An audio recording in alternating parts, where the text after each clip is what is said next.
to join you. I've had many exchanges, both in person and remotely, with Indian academics and officials concerned with international trade law and policy, and particularly the WTO. And I've always been greatly impressed by the level of insight and also the refreshing independence from typical neoliberal views that have dominated discourse, I think for worse rather than for better, in so-called Western trade policy circles, at least until fairly recently.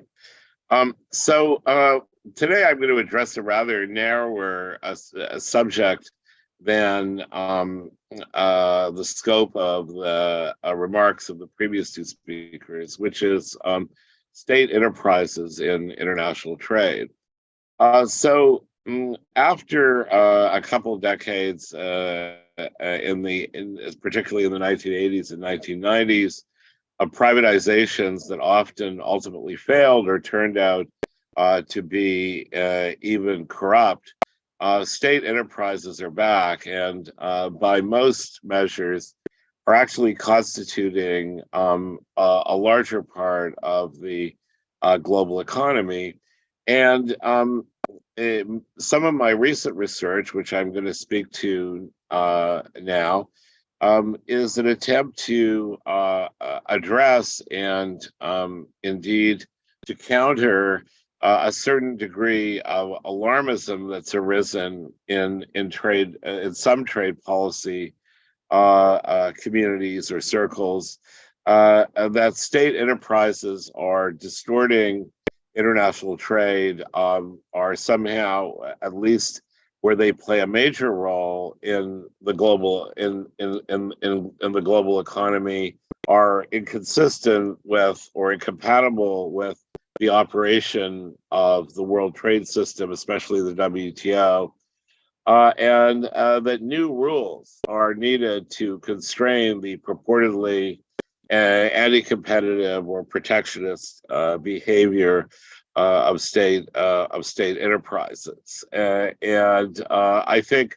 all of these claims, which one hears in the EU, one hears from some quarters in Canada, Japan, and the US, are false. And underlying, obviously, I think a significant part of the anxiety about state enterprises is the recognition that state enterprise has been a particularly conspicuous tool of public policy in China, and so because of China's large economy, its its major presence in global markets, and the consequences of its membership in the WTO, especially harmful distributive consequences in a number of developed countries, including the United States, where I'm sitting right now. There's been, it seems to be, a false association between some kind of problematic functioning or behavior of China in relation to its participation in the global economy, including benefiting from WTO rules and state enterprises. And just to clear the air at the outset, the United States in particular negotiated conditions of China's accession to the WTO with eyes wide open. The characters who did so in the Clinton administration, folks like Larry Summers, definitely realized that what China was going to do when it got into the WTO, it was going to outcompete in many industrial products, and many people were going to be thrown out of work in the American heartland. They knew that, and they failed to negotiate safeguards that would limit that damage. Why? Because of all the advantages to Wall Street and American multinationals from financial deals and outsourcing associated with bringing China into the global economy in this way. So when one hears in the United States that China is cheating on its WTO commitments, in fact, what we're seeing is the consequences of a deal that neoliberals in the Clinton administration made with eyes wide open, because even though the heartland was going to suffer in America, Wall Street was going to rake in a great deal of money from this opening of China through through the WTO, as indeed it continues to do, even in the more tense and cautious environment that exists today.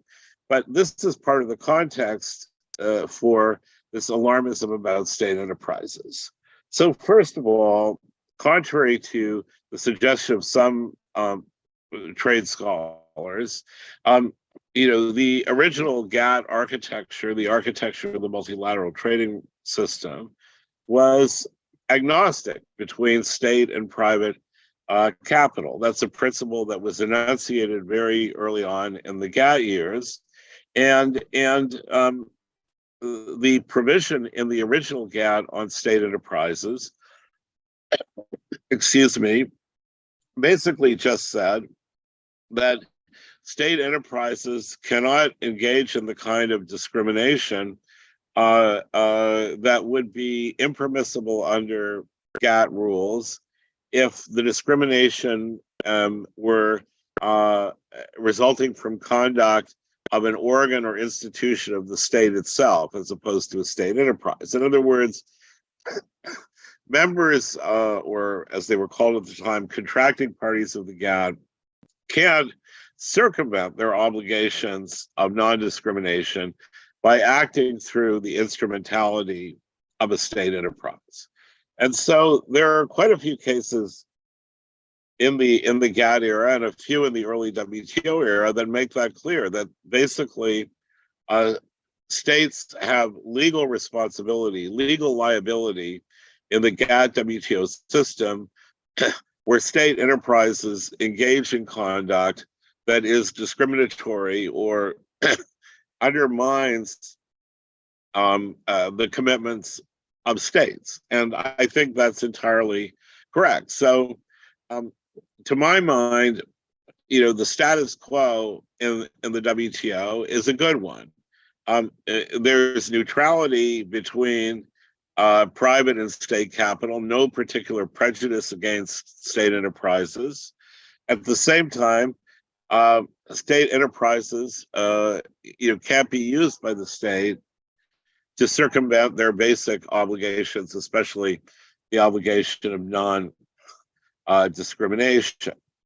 So then, what's the problem if that with this status quo, according to the critics of state enterprises?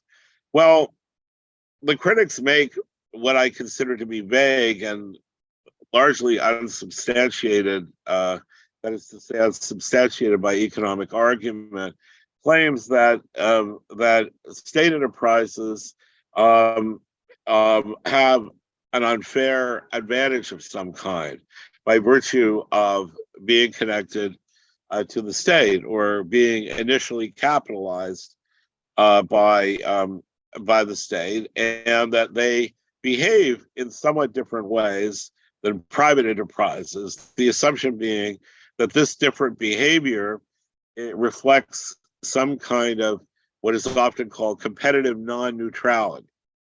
And so the idea is that somehow states should be constrained from putting state enterprises in a somewhat different competitive position than private enterprises in the same economy. Now, my first comment as an international trade law person is that international trade law isn't concerned intrinsically about the treatment of different kinds of enterprises within an economy. It's concerned about discrimination against economic actors of other states, or preferential treatment of domestic actors.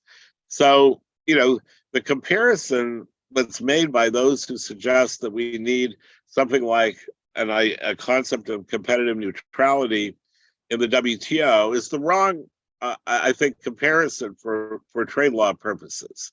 It's not the comparison between the treatment of of foreign and like domestic economic actors. It's rather this comparison between the advantages and burdens that the state imposes on state enterprises versus those that exist with respect to private capital. And then my next point is really that when you think it through carefully, this idea that there could be competitive neutrality is itself a fallacy, even if we desired it. Why? Because obviously there are different kinds of capital structures. A state enterprise is one, and there are many different capital structures that basically are in the private sector. And each of these is in many ways determined by government, determined by tax laws, securities laws, and so forth. So obviously there's a set of advantages that might be afforded to a family office that aren't afforded to a widely held public corporation, or there might be different tax treatment of these different private entities versus public enterprises. But that's just the way in which governments pervasively determine the advantages and disadvantages associated with different kinds of capital formations in a given society through tax policies, through policies that affect the costs of raising capital on markets or otherwise, and so forth. And ultimately, at the end of the day, it would be impossible to have a ledger where we say that overall that the government is imposing more benefits and fewer burdens on state enterprise than on particular other capital structures, whether private equity, family offices, widely held corporations, whatever. It's just that the government is pervasively, determining, the costs and sometimes the return associated with different formations or structures of capital that underlie, different kinds of economic activities in the economy. So different kinds of activities in the economy. So we should just basically forget about the notion that somehow in trade agreements there should be a principle of competitive neutrality between state enterprises and private enterprises or private capital. And some of the concerns about state enterprises operating somewhat differently than private enterprises seem to really be misplaced. For example, the OECD in recent work has raised the concern that state enterprises invest more intensively in capital equipment. But isn't part of the problem with private capital formation under existing tax and securities laws, for example, in the United States, that there's underinvestment in capital equipment and short-termism, because in many respects, the decisions of managers are determined by the fact that their compensation structure is oriented towards the short-run bottom line, short-term results, as opposed to being successful with investment and renewal of capital equipment and so on in the longer term. And there's, of course, a whole literature about this. So maybe we should be thankful for, some of the observed different behaviors of state enterprises, which may be enabled by less dependency on managers who are in the market for managers, and having a different incentive structure for managers as well, that may be more focused on long-term results and goals than short-term quarterly type results. But be that as it may, I'm not thereby suggesting that the WTO should prefer state capital. I think that it just shouldn't penalize or create any special constraints on state enterprises. One of the issues that is raised that I'm more sympathetic to is transparency, that we should have more transparency about how state enterprises operate, the extent to which they're serving public policy goals as opposed to profit maximization or revenue maximization goals, and the way in which accountability mechanisms work between those enterprises and the state. I'm all in favor of that, but I think there's also an enormous transparency challenge with respect to private capital structures, which are often very untransparent, resulting in the facilitation of tax evasion, money laundering, financial fraud, and so on. And even apart from all that, one of the most remarkable trends in capital markets is the move towards private capital, which is now predominates. And what I mean by private capital is the kind of private equity or that is not really subject to the kind of transparency that exists where a company has to list on a major stock exchange, for example. So transparency, yes, we need it for state enterprises, but if there are going to be norms about the transparency of capital and business structures in the WTO, they should equally apply to those that exist in the private sector. So I think I'll end there. I'm not sure I'll be able to stay through the question period, so I'm going to put my email address and Twitter account in the chat, and please feel free to engage with me in that way about any of this or any other related issues that are of concern to you. Thanks very much for this opportunity.